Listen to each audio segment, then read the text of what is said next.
constant fear, your hard work stolen, your family forced to hide, and your people stripped of hope.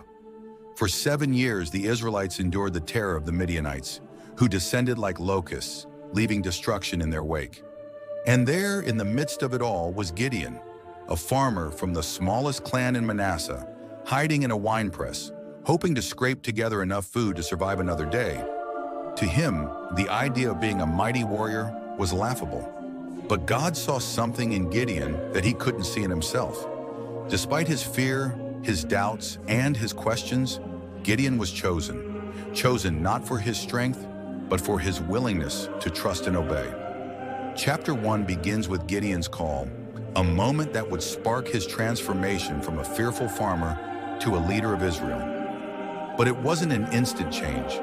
Gideon wrestled with doubts, asked tough questions, and hesitated to embrace his calling. Yet through it all, God's promise remained, "I will be with you." What about you? Have you ever felt unqualified, overwhelmed, or too small for the challenges ahead? Gideon's story reminds us that God doesn't wait for us to be ready. He calls us just as we are and walks with us every step of the way. Israel was in despair. For 7 long years, the Midianites ravaged the land, stealing crops, destroying livestock, and forcing families to hide in caves. The people were broken, crying out for help. And among them was Gideon, a farmer, the least in his family, trying to survive in the shadows. Threshing wheat in a winepress wasn't ideal. It was cramped and meant for grapes, not grain. But for Gideon, it was the safest way to avoid the Midianite raiders. Fear and frustration gripped his heart. He had heard stories of God's miracles, of deliverance from Egypt. But now, it felt like God had abandoned his people. Just when Gideon thought he was alone, an angel appeared with an unexpected message.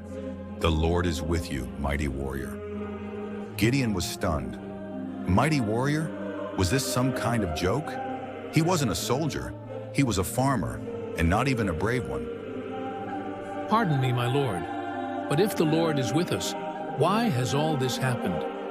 Where are the miracles our ancestors told us about?" The angel didn't back down. Instead, he delivered a challenge that would change Gideon's life forever. "Go in the strength you have and save Israel out of Midian's hand.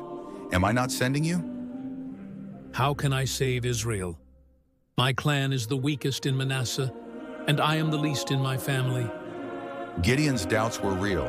He saw himself as small, insignificant, but the angel assured him with words that echoed through his soul, "I will be with you, and you will strike down all the Midianites." Gideon didn't become a mighty warrior overnight. He wrestled with fear and self-doubt. But his journey shows us that God doesn't call the qualified. He qualifies the called. Even when we feel weak or unworthy, God sees potential in us that we can't see in ourselves. Like Gideon, you might feel small, inadequate, or uncertain about your purpose. But God's promise is the same. "I will be with you."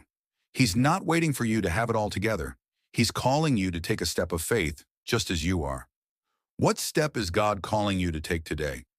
Will you trust him to use the strength you have, even if it feels small?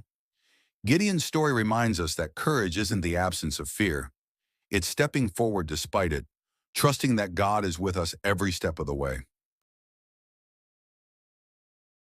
Gideon's story has only just begun. Called but not yet courageous, he took his first hesitant steps of faith, wrestling with doubts and questions. But his journey is far from over. In the next chapter, we'll see Gideon face his first test, tearing down the idols that held his people back and confronting the fears that still gripped his heart. If you've enjoyed this video, don't forget to like, share, and subscribe to stay updated on this inspiring series. Let's continue to explore how God transforms ordinary lives into extraordinary stories. See you in the next video.